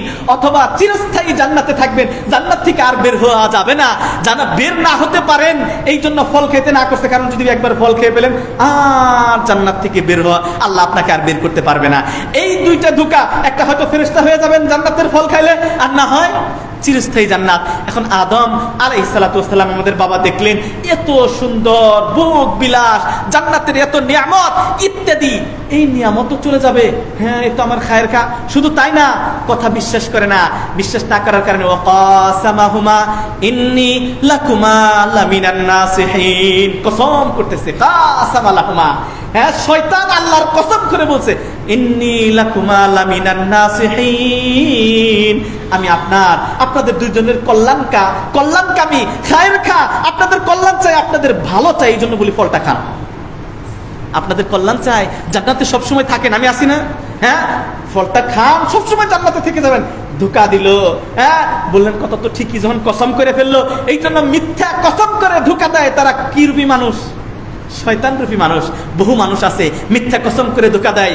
কসম কর, মিথ্যা কসম। শয়তান মিথ্যা কসম করে বাবা আদম এবং হাওয়াকে ধোঁকা, ফাদাল্লাহুমা বিগুরুর, ধোঁকা দিল তাদেরকে। ফালাম্মা যাকা শাজারাতা, যখন গাছের স্বাদ চাকলো, হয়তো ফেরেশতা হয়ে যাবে লোভ। তাহলে মানুষ লোভের কারণে পথভ্রষ্ট হয়। আদম আলাইহিস সালাতু ওয়াস সালাম কিসের কারণে পথভ্রষ্ট হলেন? লোভ। বহু মানুষ লোভ করে। এই দেখেন বিকাশে ফোন আসে, কি করো, এখানে 5,000 টাকা পাঠাও, তোমার জন্য 50,000 টাকা বরাদ্দ। এরকম ফেক কল আসে না? আসছে কারো এরকম দিয়ে 5,000 পাঠায়, 10,000 পাঠায়, এরপর আর 50,000 খবর নেই। লোভ আপনাকে ধুকাই ফেলে। লোভ, এটা অর্থের লোভ হতে পারে, কোন জিনিসের। ফাদাল্লাহুমা বিগুরুর ফালাম্মা যাকা শাজারাতা বাদাত লাহুমা সাওআতুহুমা, ওই শয়তানের টার্গেট উলঙ্গ করা। যখন এই গাছের ফল খাইলো, প্রথম রেজাল্ট কি? ফল খাওয়ার কারণে পায়খানা লেগে যেতে পারে, কিন্তু জান্নাত পায়খানা হবে না।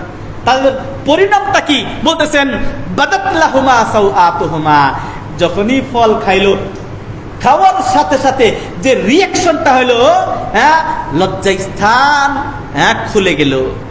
মানে জান্নাতি যে পোশাক ছিল, তাহলে পোশাকটা হচ্ছে জান্নাতি পোশাক। বলি সুবহানাল্লাহ। পোশাকটা জান্নাতি পোশাক, যেটা তখন পরেছিল একটা প্রাপ্ত করার কারণে বাদাত লাহুমা সাওআতুহুমা, তাদের সাওআত লজ্জা স্থান প্রকাশিত হয়ে গেল। ওয়াতাফিকা ইয়াকসিফানি আলাইহিমা মিন ওয়ারাকিল জান্নাহ, ওয়াতাফিকা ইয়াকসিফান। এইবার যখন শয়তান ওই যে সে টার্গেট নিয়েছিল যে কি আমি পথভ্রষ্ট করেই ছাড়বো, সে টার্গেট প্রথম টার্গেটে সফল। এবার আদম এবং হাওয়া আলাইহিমাস সালাতু ওয়াস সালাম তারা কি শুরু করলেন? ওয়াতাফিকা ইয়াকসিফানি আলাইহিমা মিন ওয়ারাকিল জান্নাহ। ওয়ারাকিল জান্নাহ মানে জান্নাতের গাছের পাতা দিয়ে এবার লজ্জা স্থান ডাকে, হ্যাঁ উরু ডাকে, এটা ডাকে। পোশাক নাই, কারণ পাপ করার কারণে আল্লাহ বলছেন খেও না। একটা অপরাধের কারণে পোশাক চলে গেল।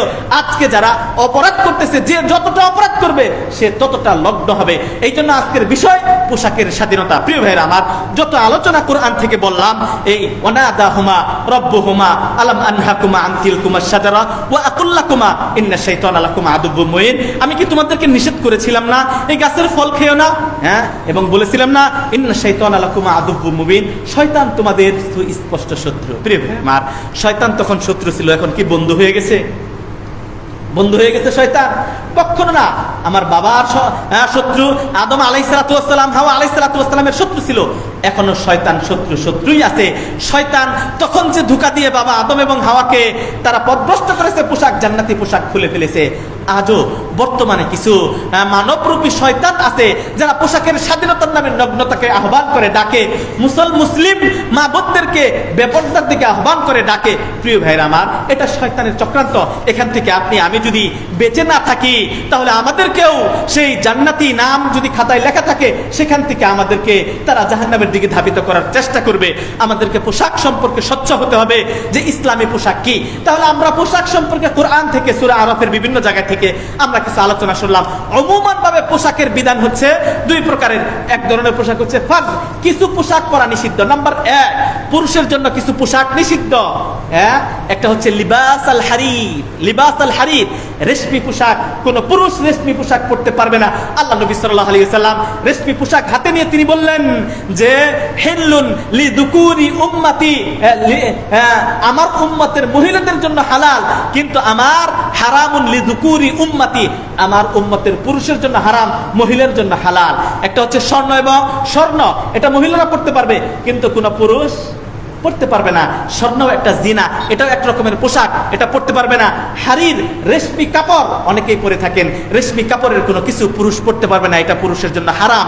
আল্লাহ রাব্বুল আলামিন কিয়ামতের দিন যারা জান্নাতে যাবে তাদেরকে কি পোশাক পরাবেন জানেন? তাদেরকে রেশমি পোশাক পরাবেন। আল্লাহ রাব্বুল আলামিন 17 পারায় সূরা হজ্জের মধ্যে বলছেন ওয়ালিবাসুহুম হারির, ওয়ালিবাসুহুম ফিহা যাহাব, স্বর্ণ এর পোশাক আল্লাহ রাব্বুল আলামিন পুরুষদেরকে পরাবেন, রেশমি পোশাক পরাবেন। এই জন্য আল্লাহ রাব্বুল আলামিন দুনিয়াতে রেশমি পোশাক আপনার জন্য হারাম করে দিয়েছেন, কারণ আপনাকে পরকালে রেশমি পোশাক পরাবেন। আল্লাহ রাব্বুল আলামিন আপনাকে মদ খাওয়া হারাম করেছেন, কারণ কি জানেন? কারণ কি? পরকালে আপনাকে মদ খেতে দিবেন। সুবহানাল্লাহ। যারা দুনিয়াতে মদ খাবে, কিয়ামতের দিন তারা মদ খেতে পারবে না। আল্লাহ রাব্বুল আলামিনের কাছে অনেকগুলো নহর আছে, তোর মধ্যে একটা নহর হচ্ছে ফিহা আনহারুম মিন খামরিন লাযাতিল লিশারিবিন। কিয়ামতের দিন একটা নহর থাকবে, সেখান থেকে মুমিনরা জান্নাতে যে মদ পান করবে। এই মদ আবার বলবেন হুজুর বলেন কি মদ? এই মদ মানে দুনিয়ার মদ না, যা আপনি মাতাল হয়ে যাবেন। লাযাত লিশারিবিন, যারা পান করবে তারা লাযাত পাবে, মানে স্বাদ পাবে। ওই মদের মধ্যে আলাদা একটা স্বাদ থাকবে। সেই মদ দুনিয়ার যদি কোনো ব্যক্তি নেশা করে, মদ জাতীয় কিছু খায়, পরকালে সে কি করতে পারবে না? মদ পান করতে পারবে না, জান্নাতে যেতে পারবে না। দুনিয়ার রেশমি পোশাক যদি কোনো ব্যক্তি পরে, পরকালে রেশমি পোশাক জান্নাতি পোশাক পরতে পারবে না।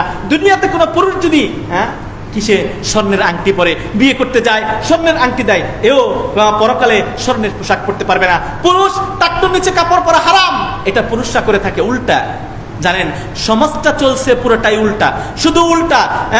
আল্লাহ নবী সাল্লাল্লাহু আলাইহি ওয়াসাল্লাম বলছেন কাসসুস শাওয়ারিব ওয়া আফু আল্লাহা, দাড়ি ছাড়ো আর কি করো? মুছ কাটো। কাসসু আশ-শাওয়ারিব, মুছ কাটো, ওয়া আফু আল্লাহা, দাড়ি ছাড়ো। আমরা কি করি? উল্টা। উল্টা পথে চলতে হবে। আল্লাহ রাসূল যা বলেছেন, কোরআনে যা বলেছেন তার বিপরীত। এবার আমরা মুছ ছাড়ি, বড় করি দাড়ি, চেঁচে ফেলি, এটা বিপরীত। অথচ আল্লাহ রাসূল সাল্লাল্লাহু আলাইহি সাল্লাম পুরুষদেরকে বললেন মা আসফালা মিনাল কাবাইনি মিনাল ইজারি ফাফিন নার, যার পোশাক, যার কাপড় টাকনুর নিচে চলে যাবে কোন পুরুষের টাক, তাহলে ওই টাকনু জাহান্নামে যাবে। তো আপনি কি জান্নাতে যাবেন? টাকনু যদি জাহান্নামে যায়, আপনি কি জান্নাতে যাবেন? কখনো নাই। তাহলে টাকনুর নিচে পোশাক পরা পুরুষের জন্য হারাম, কিন্তু আপনি কি করেন? পুরুষ এখন একদম পায়ের নিস্তলি পর্যন্ত পরে, আর মহিলা কি করবে? উম্মু সালামা রাদিয়াল্লাহু তাআলা আনহা বললেন, ইয়া রাসূলুল্লাহ মা দুয়ুলুহুন্না, তাহলে আমরা কি করব? আমাদের দুয়ুল কাপড় কতটুক ডাকবো? বলছে 1 বিঘা ছেঁড়াক। 1 বিঘা তুমি এটা ধুলে পড়ো, মানে বোরকা যদি বানান তাহলে 1 বিঘা মাটির সাথে লেগে যায়। উম্মু সালমা বললেন, ইয়া রাসূলুল্লাহ যদি এরপরে পায়ের পাতা যদি বের হয়ে যায়, পর্দার যদি লঙ্ঘন ঘটে, বলছেন তাহলে জিরা, 1 হাত যেন পা ছেঁচড়িয়ে যায়, মাটিতে ছেঁচড়িয়ে যায়। এরপরে তাহলে মহিলাদেরকে আদেশ করা হলো পায়ের পাতা পর্যন্ত ঢেকে রাখা, আর পুরুষদের বলা হলো টাকনুর উপর পর্যন্ত পোশাক পরা। আমরা বিপরীত চলি, আমরা হচ্ছে পুরুষরা পায়ের নিচ দিয়ে পরি, প্যান্ট একদম নিচ পর্যন্ত, আর মহিলারা পরে টাকনুর উপর পর্যন্ত। বিপরীত না? মুছ কাটতে বলে মুছ রেখে দিতেছেন, দাড়ি রাখতে বলে দাড়ি কেটে ফেলতেছেন। পোশাকের ক্ষেত্রে এরকম। এই জন্য আল্লাহ নবী সাল্লাল্লাহু আলাইহি সাল্লাম আরো বেশ কিছু পোশাক হারাম করেছেন। সেটা হচ্ছে লানা রাসূলুল্লাহ সাল্লাল্লাহু আলাইহি সাল্লাম আল মুতাশাব্বিহিনা বির রিজাল। কিছু মহিলারা আছে জিন্স পরে, টপস পরে, কিছু মহিলা আছে পুরুষের পোশাক পরে, জিন্স গেঞ্জি পরতেছে, যেটা আমাদের বাংলাদেশি কোনো পোশাক, কোনো নারীর পোশাক এটা নয়, বরং এটা ইউরোপ আমেরিকা তাদের পোশাক। এখন বলবেন যে ইসলামী পোশাক কোনটা? ইসলামে পোশাক, পৃথিবীতে যত পোশাক আছে সমস্ত পোশাক হালাল। কিছু পোশাক যেমন রেশমি পোশাক হারাম। টাকটুর নিচে যদি হালাল পোশাক হয়, এরপরেও যদি টাকটুর নিচে পরেন ওটা কি হয়ে যাবে? হারাম। এরপরে যদি শাফাফ হয়, দায়িক হয়, টাইট ফিটিং হয়, এমন টাইট ফিটিং করছেন যে আপনার পোশাক পরা না পরা সমান। এই জন্য আল্লাহ নবী সাল্লাল্লাহু আলাইহি সাল্লাম একটা হাদিস পাঠ করছি খুতবার শুরুতে, সিনফানি মিন আহলিন নার, 2 শ্রেণীর মানুষ জাহান্নামে যাবে। তার মধ্যে একটা হচ্ছে নিসাউন কাসিয়াতুন আরিয়াত রুউসুহুন্না কাসনামিল বুখতিল মাইল। বলছেন ওই মহিলা যারা নিসাউন কাসিয়াতুন আরিয়াত, পোশাক পরার পরে উলঙ্গ। এটা আবার কেমন কথা? পোশাক পরার পরে উলঙ্গ কেমন? আল্লাহ নবী সাল্লাল্লাহু আলাইহি ওয়াসাল্লাম 1500 বছর আগে বলেছেন নিসাউন কাসিয়াতুন আরিয়াত, পোশাক পরার পরে উলঙ্গ। পোশাক পরার পরে কে উলঙ্গ হয়? পোশাক পরার পরে উলঙ্গ কিভাবে হয়? এমন টাইট ফিট পোশাক পরেছেন, এমন পাতলা পোশাক পরেছেন যা আপনার বডির যে সাইজ, আপনার বডির যে অবকাঠামোগত কোন জায়গায় উঁচু নিচু সব বোঝা যায়। এটা পোশাক নয়, বরং কখনো কখনো বরকা পরাতে হয়। এমন বরকা আমরা পরি, মা বোনদেরকে পরাই যে বরকা, হিজাবের হিজাব লাগে। কারণ কি? বরকা এমন টাইট ফিট, সব বোঝা যাচ্ছে। আপনার পিছন এটা মানুষের আকর্ষণীয় একটা জিনিস। মা বোনদেরকে বলবো এটার নাম পর্দা নয়। পর্দা মানে এটা না খালি বরকা পরবেন এটা নয়, বরং আল্লাহ রাব্বুল আলামিন কুরআনুল কারীমে বলছেন ওয়ায়ুদনিনা মিন জালাবিবিহিন্না যালিকা আদনা ইউরাফনা ফালা ইউযাইন ওয়া কানা আল্লাহু গফুরুর রহিমা। আল্লাহ রাব্বুল আলামিন কুরআনুল কারীমে বলেছেন যে তারা যেন তাদের জিলবাব, তাদের উরনাটা, তাদের পর্দাটা, হিজাবটা যেন লটকিয়ে দেয়। হিজাব কি? এই যে এখানে যে বললো জালাবিবিহিন্না, জিলবাব কি? ইবনে আব্বাস রাদিয়াল্লাহু তাআলা আনহু বলেন জিলবাব হচ্ছে মাথার উপরে একটা কাপড় দেওয়া যেটা পা পর্যন্ত একদম আলখাল্লা ঢিলে ডালা, যেন কিছুই না দেখা যায়, এটা জিলবাব। জিলবাব মানে এটা না গলায় একটা ওড়না ঝোলানো, এটার নাম নয় জিলবাব। হিজাব মানে এটা নয় যে আপনি টাইট ফিটে একটা বরকা পরবেন আর আপনার সবকিছু বোঝা যাবে, এটা নয়। পর্দার মূল লক্ষ্য উদ্দেশ্য হচ্ছে আপনার অবকাঠামো, আল্লাহ আপনাকে যেভাবে তৈরি করেছেন, সামনে উঁচু পিছনে উঁচু, এই যে একটা স্ট্রাকচারে আল্লাহ আপনাকে তৈরি করেছেন, এটা যেন না বোঝা যায়, এটা যেন পরপুরুষের কাছে যেন হেফাজত থাকে। আপনার কিছু দেখেন, আমাকে মা বোনদেরকে বলবো কার মতো হবো? আমার আইডলকে, আম্মা জান আয়েশা সিদ্দিকা রাদিয়াল্লাহু তাআলা আনহা। একটা আশ্চর্যের বিষয় দেখেন, আম্মা জান আয়েশা সিদ্দিকা রাদিয়াল্লাহু তাআলা আনহার পোশাক কেমন ছিলেন, পর্দাটা কেমন ছিলেন। আল্লাহ নবী সাল্লাল্লাহু আলাইহি ওয়াসাল্লাম যখন ইন্তেকাল করলেন, তাকে আম্মা জান আয়েশা সিদ্দিকা রাদিয়াল্লাহু তাআলা আনহা যেখানে তিনি বসবাস করতেন সেই ঘরে, আজকে মসজিদে নববী যেখানে, সেখানে তাকে দাফন করা হলো। আম্মা জান আয়েশা সিদ্দিকা মাঝে মাঝে যাইতেন দেখতে। এরপরে মৃত্যুবরণ করলেন আবু বকর সিদ্দিক, আম্মা জান আয়েশার কে বাবা, আম্মা জান আয়েশা সিদ্দিকার বাবা ইন্তেকাল করলেন। এরপরে তিনি নবী সাল্লাল্লাহু আলাইহি ওয়াসাল্লামের পাশেই কবরস্থ করা হলো, তিনি মাঝে মাঝে যাইতেন। এরপরে মৃত্যুবরণ করলেন ওমর রাদিয়াল্লাহু তাআলা আনহু। এরপরে তিনি আর কখনো ওই মসজিদে নববী যেখানে তার নিজের ঘর ছিল সেখানে আর তিনি কোনোদিন যান নাই। কেন যান নাই? কেন গেলেন না? একজন মৃত মানুষ, তিনি এটা মনে করতেন এতদিন ছিল আমার বাবা, নবী মুহাম্মদ সাল্লাল্লাহু আলাইহি সাল্লাম এবং আমার বাবা, অর্থাৎ আমার নিজের হাজবেন্ড এবং আমার বাবা আবু বকর দুইজন ছিল। তার স্বামী মারা গেছে, স্বামীর কাছে পর্দা নাই, এই জন্য তিনি তার কাছে যাইতেন। তার বাবা মারা গেলেন, বাবার সাথে পর্দা নাই, কবরের পাশে যাইতেন মাঝে মাঝে তার ঘরে। কিন্তু যখন ওমর রাদিয়াল্লাহু তাআলা আনহু মারা গেলেন, তার সাথে কি মাহরাম সম্পর্ক? মাহরাম সম্পর্ক না। তিনি আর কখনো ওই কবরের পাশেই যান নাই। তার পর্দাটা দেখেন, তার তাকওয়া দেখেন, তার ওয়ারিয়া দেখেন, তার আল্লাহ ভীতি দেখেন। আল্লাহ ভীতি কোথায় আজকে? আজকে পোশাকের স্বাধীনতা, আজকে আইডল ওই হিন্দু, আজকে আইডল আপনার ওই হিন্দু যারা ফুটা দেয় তাদের, আজকে আইডল আমাদের আম্মা জান আয়েশা সিদ্দিকা 2210টা হাদিস মুখস্থ করেছিলেন। কিয়ামতের আগ পর্যন্ত তারাই হবে মা বোনদের আইডল, তারাই হবে মা বোনদের আদর্শ। তাদের পর্দা দেখেন, তারা মৃত্যু মানুষের কাছ থেকেও পর্দা করত। আরেকটা ঘটনা বলি পর্দার বিষয়ে। ফাতেমা রাদিয়াল্লাহু তাআলা আনহা, আম্মা জান ফাতেমা রাদিয়াল্লাহু তাআলা আনহা, আলী রাদিয়াল্লাহু তাআলা আনহা রাদিয়াল্লাহু তাআলা আনহুর প্রিয়তম স্ত্রী, হাসান হুসাইন রাদিয়াল্লাহু তাআলা আনহুর মা, নবী সাল্লাল্লাহু আলাইহি সাল্লামের প্রিয়তম কলিজার টুকরা ফাতেমা রাদিয়াল্লাহু তাআলা আনহা। তার ইতিহাস দেখেন, তিনি যখন তার স্বামী আলী রাদিয়াল্লাহু তাআলা আনহুকে ওসিয়ত করে যান, যদি আপনি আমার আগে মারা যান তাহলে আমার জানাজাটা যেন রাতে হয়, দিনের বেলা না হয়। কেন ওসিয়ত? কেন ওসিয়ত? আমার জানাজা যেন রাতে হয়, দিনে না হয়। আল্লাহু আকবার। তাদের কি ওয়ারিয়া, তাদের কি তাকওয়া, তাদের কি পরহেজগারিতা। আজকে আমাদের কোথায়? আজকে আপনি কিনে দিচ্ছেন শাড়ি, আপনি কিনে দিতেছেন টাইট ফিট বোরকা। আপনি তো দাইয়ুস, আপনি তো দাইয়ুস। ও দাইয়ুস লা ইয়াদখুলুল জান্নাহ, দাইয়ুস কখনো জান্নাতে প্রবেশ করতে পারবে না। আপনি কিছুই মনে করেন না। আপনার স্ত্রী বীরপুর পরপুরুষের সাথে, আপনার বন্ধুর সাথে কথা বলে, আপনার স্ত্রী আপনার দেবর, আপনার ছোট ভাইয়ের সাথে তাকে খাবার বেড়ে দেয়, সবকিছু করে। ইসলাম কি হাওয়ার লাড্ডু? মন চাই যা তাই করবেন? এটা ইসলাম নয়। আপনার স্ত্রী কখনো আপনার ছোট ভাইকে পর্দার বাইরে থেকে বেপর্দা হয়ে তাকে ভাত বেড়ে দিতে পারবে না। এটাই ইসলাম। আপনার স্ত্রী আপনার বন্ধুর সাথে কথা বলতে পারবে না, আপনাকে বলবে যে বউ পাগল। বউ পাগল, এটাই ইসলাম। আপনার বউকে প্রটেক্ট করবেন, এটাই ইসলাম। আপনার বন্ধু কি বললো না বললো সেটার বিষয় নয়। দেখেন, তিনি বললেন আমার এটা যেন জানাজা যেন রাতের বেলা হয়। কেন? আমি উঁচু, আমি কি লম্বা না খাটো, মোটা না চিকনা, আমাকে যদি দিনের বেলায় দাফন করা হয় পর্দার বাইরে থেকেও মানুষ বুঝতে পারবে। আমি চাই না এটা হোক। আল্লাহু আকবার, আল্লাহু আকবার। কত বড় তাকওয়া। প্রিয় ভাইরা আমার, আল্লাহ রাব্বুল আলামিন আমাদেরকে পোশাক সম্পর্কে যা আমি ছোট আলোচনা করলাম, আমাদের জন্য শালীন পোশাক পরার তৌফিক দান করেন, আমিন। ইসলামী যে পোশাক আছে এটাই হচ্ছে প্রকৃত পোশাক। এই পোশাক কিয়ামত পর্যন্ত চালু থাকবে। যতই পোশাকের স্বাধীনতা নামে নগ্নতা চাও, এটা বাংলার জমিনে ইনশাআল্লাহ বাস্তবায়ন হবে না। আল্লাহ আমাদের দেশটাকে রক্ষা করুন, সকলে বলুন আমিন।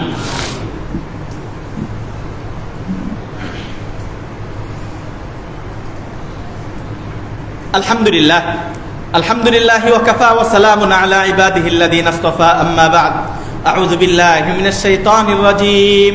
বিসমিল্লাহির রাহমানির রহিম। কুল মান হাররামা যিনাতাল্লাহিল্লাতী আখরাজা লিইবাদিহি ওয়াত তাইয়্যিবাতি মিনার রিজক, ইলা আখিরিল আয়াহ। প্রাণপ্রিয় মুসল্লিয়ান ইকরাম, পর্দার অন্তরালের মা ও বোনেরা, আমি আজকে আপনাদের সম্মুখে দুইটা টপিকস নিয়ে আলোচনা করার চেষ্টা করব বলেছিলাম। একটা টপিকস আলোচনা করলাম পোশাক ও স্বাধীনতা। আমরা সার কথায় বুঝতে পারলাম পোশাক আল্লাহর পক্ষ থেকে একটা নিয়ামত। এই নিয়ামত, পুরুষের পোশাক হবে দুই প্রকার। পোশাকের হুকুম দুইটা, একটা হচ্ছে ফরজ আর একটা হচ্ছে মুস্তাহাব্বাত। ফরজ নারীর ক্ষেত্রে পুরোটাই। কেউ কেউ হাতের কবজি, পায়ের পাতা, কেউ কেউ মুখ চেহারাটা বাদ দিয়েছেন। কিন্তু আসল কথা হচ্ছে হাতের কবজি, পায়ের পাতা, নারীর পুরোটাই আওরাত। যতটা হেফাজতে থাকে ততটাই কল্যাণকর। কিন্তু ফরজ পুরুষের জন্য নাভি থেকে হাঁটু পর্যন্ত। বাকি কিছু পোশাক আছে যেটা হারাম, যেমন টাকটুর নিচে, যদিও হালাল পোশাক, কিন্তু আপনি টাকটুর নিচে পরার কারণে সেটা হারাম হয়ে যাবে। রেশমি পোশাক হারাম। কেউ যদি স্বর্ণ পরে সেটা হারাম। এই জন্য খুব টাইট ফিট যেটা পরে সেটাও হারাম। শুধু নারীদের ক্ষেত্রে টাইট ফিট পরা হারাম তা নয়, বরং পুরুষের জন্য টাইট ফিট পরা হারাম। এমন জিন্স পরছেন যে আপনি সেজদা দিতে পারেন না, এরকম জিন্স আছে না? এই জিন্স কোন মুসলিম পড়তে পারে না। যে জিন্স পরার কারণে আপনি সেজদা দিতে পারতেছেন না, এমন টাইট এটা পরে আপনি কি এই পোশাক পরা আপনার জন্য হালাল নয়, কখনো এটা হালাল নয়। আবার রেশমি পোশাক ইত্যাদি পোশাকের বিধিবিধান জানলাম। দ্বিতীয় যে পয়েন্ট, অনলাইনে একটা যারা বিশেষ করে আহলুল হাদিস, যারা সহিহ আকীদার অনুসরণ করে, যারা কোরআন ও সুন্নাহর অনুসরণ করে, তাদের বিষয়ে একটা ব্যঙ্গ করা হচ্ছে। সেটা কি দেখবেন, মুফতি নাম তার কি আবরার, মুবরি একজন মুফতি নাম তার মুফতি আবরার, সে যারা বুকে হাত বাঁধে তাদেরকে ব্যঙ্গ করে দেখবেন এক রকমের সোশ্যাল মিডিয়াতে এভাবে ছড়াইতেছে, পায়ে পা মিলিয়ে এভাবে ছড়িয়ে যাচ্ছে। প্রিয় ভাইরা আমার, এই যে ব্যঙ্গ করা সুন্নাহকে নিয়ে, আপনি কি জানেন আজকে বাংলার জমিনে আহলুল হাদিসরা টিকে আছে শুধু দলিলের জোরে, অন্য কিছু জোর তাদের নাই। দলিলের জোরে সহিহ আকীদার মানুষেরা বেঁচে আছে। কোরআন সুন্নাহর দলিল আছে বিদায় আজও বাংলার জমিনে এই দাঁড়িয়ে খুতবা চলে। আজও বাংলার জমিনে বুকে হাত বাঁধার হাদিস যদি না থাকতো, পিছিয়ে এই বাংলার মুফতি যারা এ ধরনের ব্যঙ্গ করতেছে তারা আপনার বাংলার জমিন থেকে বের করে দিত। কিন্তু যখন দেখেন আরে দলিল আছে, এদের সাথে পারা যায় না, এদের সাথে পারা যাবে না, তখন ব্যঙ্গ করা শুরু করছে। প্রিয় ভাইরা আমার, যেটা হাদিসের দ্বারা সাব্যস্ত আছে এমন কোন মাসআলা যদি কেউ ব্যঙ্গ করে, টিটকারি করে, তাহলে সে ইসলাম থেকে বের হয়ে যাবে। একজন নাস্তিক ইসলাম নিয়ে ব্যঙ্গ করলে যেভাবে প্রতিবাদ করা দরকার, একজন মুফতি যদি কোরআন ও সুন্নাহ স্পষ্ট হাদিস দ্বারা প্রমাণিত কোন মাসআলা মাসাইলকে ব্যঙ্গ করে, বুঝতে হবে এও সেই মুরতাদদের অন্তর্ভুক্ত। এটার প্রমাণ কি?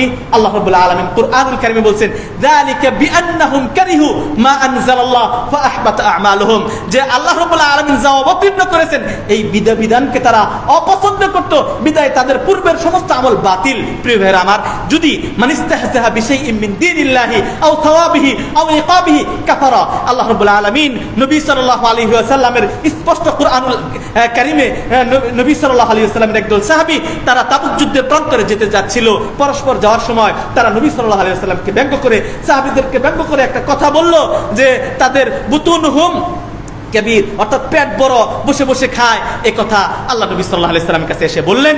বলার পরে বলতেছেন, আল্লাহ রাসূল, আমরা এটা মন থেকে বলি নাই, বরং এটা আমরা রাস্তায় চলতেছিলাম, বিভিন্ন কথার কারণে কথার পৃষ্ঠে কথা বলতেছিলাম, যাতে করে রাস্তাটা শেষ হয়, আমরা এটা সত্যিকারে বলি নাই। আল্লাহ রাব্বুল আলামিন সাথে সাথে আয়াত অবতীর্ণ করে দিলেন, কুল আবিল্লাহি ওয়া আয়াতিহি ওয়া রাসূলিহি কুনতুম তাস্তাহজিউন, তোমরা আল্লাহ এবং তার রাসূলকে নিয়ে ব্যঙ্গ করবে।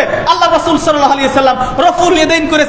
একটা হাদিস নয়, বুখারীতে হাদিস পাবেন, মুসলিমে হাদিস পাবেন, তিরমিজিতে হাদিস পাবেন, রাফা আন্নান নবিয়্য সাল্লাল্লাহু আলাইহি ওয়াসাল্লাম রাফা ইয়াদাইহি, নবী সাল্লাল্লাহু আলাইহি ওয়াসাল্লাম তার দুই হাত উত্তোলন করতেন ইদা কাব্বারা, যখন তিনি তাকবীরে তাহরিমা দিতেন আল্লাহু আকবার বলে, ওয়া ইদা রাফা মিনার রুকুই, রুকু থেকে যখন উঠতেন তখন তিনি তাকবীর দিতেন, দুই হাত উত্তোলন করতেন রফুলে দেন। স্পষ্ট হাদিস, স্পষ্ট সহিহ হাদিস থাকার পরেও আপনার যদি ভালো না লাগে আপনি করবেন না, সেটা আপনার বিষয়, এটা সুন্নাহ, না করলেও আপনার নামাজ হবে, কোনো সমস্যা নাই। কিন্তু অস্বীকার করেন, পায়ে পা লাগানোর হাদিসের ব্যাপারে কোন ইমাম, আমরা ইমামে আবু হানিফা, ইমামে আযম রাহিমাহুল্লাহকে আমরা শ্রদ্ধা করি, সম্মান করি, তিনি বড় একজন ইমাম, তাকে আমরা সম্মান করি। ইমাম আবু হানিফা, ইমামে আযম আবু হানিফা রাহিমাহুল্লাহর একটা ফতোয়া দেখানো যাবে না যে পায়ে পা লাগানো নিষেধ করেছেন তিনি, বরং কতগুলো হাদিসে নেবেন। নবী সাল্লাল্লাহু আলাইহি ওয়াসাল্লাম বলেছেন, ইস্তাউ ওয়া'তাদিলু তারাসু সুদ্দুল খলাল হাদু বাইনাল মানাকিবি ওয়াল আকদাম আতিমুস সাফাল আউয়াল ফাল আউয়াল। এরপরে ফজিলতের হাদিস আছে যে কেউ যদি পায়ে পা মিলাই, দুই কাতারের মাঝখানে যদি ফাঁকা থাকে, এটা যদি মিলাই, বানাল্লাহু লাহু বাইতান ফিল জান্নাহ, জান্নাতে তার জন্য একটা ঘর বানানো হয়। তাহলে আপনি এই ফাঁক বন্ধ করা, এই রফুল ইয়াদাইন করা, বুকে হাত বাঁধা, নবী সাল্লাল্লাহু আলাইহি ওয়াসাল্লাম বলেন ওয়াদা ইয়াদাহুল ইউমনা আলা ইয়াদিহিল ইসরা, তিনি তার ডান হাত বাম হাতের উপরে রাখতেন। ডান হাত বাম হাতের উপরে রাখলে কোথায় রাখা হয়? আলা সদরিহি, তার বুকের উপর। কেউ যদি নাভির নিচে হাত বাঁধে সমস্যা নাই, বাঁধতে পারে, এটা তার বিষয়। কিন্তু স্পষ্ট নবীর হাদিস আছে বুকের উপর, হাতের উপর বাঁধেন, এটা জিরা বলা হয়। এই হাত থেকে এই পর্যন্ত জিরার উপরে রাখবেন, এরপরে আপনার হাত যেখানে যায় ছেড়ে দেন। এটা যদি যায় স্বাভাবিকভাবে আপনার বুকের উপর হাত চলে আসবে। এই জন্য এইটা স্পষ্ট সহিহ, আপনি না মানেন সেটা আপনার বিষয়। আপনি নাভির নিচে হাত বাঁধেন, সেখানে বাঁধেন, সমস্যা নাই। হাত না বেঁধেও যদি সালাত আদায় করেন তাও আপনার সালাত হবে না, এমন বিষয় নয়। কিন্তু যেটা সহিহ হাদিস দ্বারা সাব্যস্ত প্রমাণিত, নবী সাল্লাল্লাহু আলাইহি ওয়াসাল্লাম করেছেন, তিনি 23 বছর তিনি সালাত আদায় করেছেন, আবু বকর সিদ্দিক করেছেন, ওমর রাদিয়াল্লাহু তাআলা আনহু করেছেন, উসমান রাদিয়াল্লাহু তাআলা আনহু করেছেন, তার জীবদ্দশায় তিনি এতগুলো সালাত আদায় করেছেন, সাহাবীরা করেছেন। হ্যাঁ, রফুল ইয়াদাইন বলেন মানসুখ, এটা মানসুখ হয় নাই, এটা সাব্যস্ত বিধান। এটাকে যদি আপনি অস্বীকার করেন, একটা হচ্ছে মানেন না, আর একটা হলে অস্বীকার করেন, আবার আরেকটা বড় অপরাধ ব্যঙ্গ করেন, আল্লাহ কখনো ছাড়বেন না। এখান থেকে তওবা না করা পর্যন্ত আল্লাহ তাকে বেইজ্জতি করবেন, আল্লাহর পক্ষ থেকে দেখবেন আসমানি বালা তাকে পেয়ে বসবে। এই জন্য সাবধান, আমরা যেন কোনো সঠিক আমলকে জানার পর এটাকে যেন ব্যঙ্গ না করি, মানি না। যেমন পর্দার বিধান, আরে হুজুর কি বলেন মাদানী সাহেব, যা বলেন তা বলেন, আপনারা হুজুর মানুষ পর্দা আপনারাই করেন, আমাদের দরকার নাই। এটা যদি করেন, অপছন্দ করেন, আপনিও কি হয়ে যাবেন? ইসলাম থেকে বের হয়ে যাবেন। পর্দাওয়ালি বলে যদি গালি দেন, যারা পর্দা করে পর্দাওয়ালি বলে যদি গালি দেন, হ্যাঁ, তাহলে আপনি ইসলামের একটা ফরজ জিনিসটাকে আপনি অস্বীকার করলেন, গালি দিলেন, অপছন্দ করলেন, আপনি কাফের মুরতাদ হয়ে যাবেন। এই জন্য আল্লাহ রাব্বুল আলামিন আমাদেরকে সুন্নাহকে ব্যঙ্গ করা থেকে বেঁচে থাকার তৌফিক দান করুন, আমিন। আল্লাহুম্মা আইজ্জাল ইসলাম ওয়াল মুসলিমিন ওয়া আযিল্লাশ শিরকা ওয়াল মুশরিকিন ওয়া দাম্মির আ'দা'আদ-দ্বীন ওয়াজআল হাযাল বালাদা আমিনা মুতমাইন্না ওয়া সাইরা বিলাদিল মুসলিমিন। অনেক ভাইরা দোয়া চেয়েছেন, অসুস্থ আছেন, আল্লাহ সমস্ত অসুস্থ মানুষদেরকে আল্লাহ সুস্থতা দান করুন। আল্লাহুম্মা শফি মারদানা ওয়া মারদাল মুসলিমিন। আল্লাহুম্মা আলবিস লিবাসাস সিহা ওয়াল আফিয়া। আল্লাহ যারা অসুস্থ আছে, আল্লাহ তুমি সকলকে সুস্থতা দান করো। আল্লাহ আমাদের দেশে তুমি সুন্নাহর যে আমল, এটাকে তুমি প্রচার ও প্রসার করার তৌফিক দান করো। আয় আল্লাহ রাব্বুল আলামিন, যারা বিপরীত করে, সুন্নাহর বিপরীত ব্যঙ্গ করে, তাদেরকে তুমি হেদায়েত দান করো। আয় আল্লাহ, কোরআন ও সুন্নাহ মোতাবেক দেশ যারা পরিচালনা করে, কোরআন ও সুন্নাহ বুঝার এবং তার উপর আমল করার তৌফিক তুমি দান করো। আয় আল্লাহ, যারা দোয়া চেয়েছেন, প্রত্যেকের মনের নেক আশা তুমি পূর্ণ করে নাও। আয় আল্লাহ, তুমি আমাদেরকে কোরআন সুন্নাহর অধিক নিকটবর্তী বাড়াবাড়ি সারাসারির উপর আমল করার তৌফিক দান করুন। আয় আল্লাহ রাব্বুল আলামিন, আমাদেরকে দোয়া কবুল ও মঞ্জুর করে নিন। আল্লাহুম্মা ইন্না নাউযু বিকা মিনাল বারসি ওয়াল জুনুনি ওয়াল জুযাম ওয়া মিন সাইয়্যিল আসকাম। রব্বানা আতিনা ফিদ দুনিয়া হাসানা ওয়া ফিল আখিরাতি হাসানা ওয়া কিনা আযাবান নার। রব্বানা লা তুযিগ কুলুবানা বা'দা ইয হাদাইতানা ওয়া হাব লানা মিন লাদুনকা রাহমা ইন্নাকা আনতাল ওয়াহ্হাব।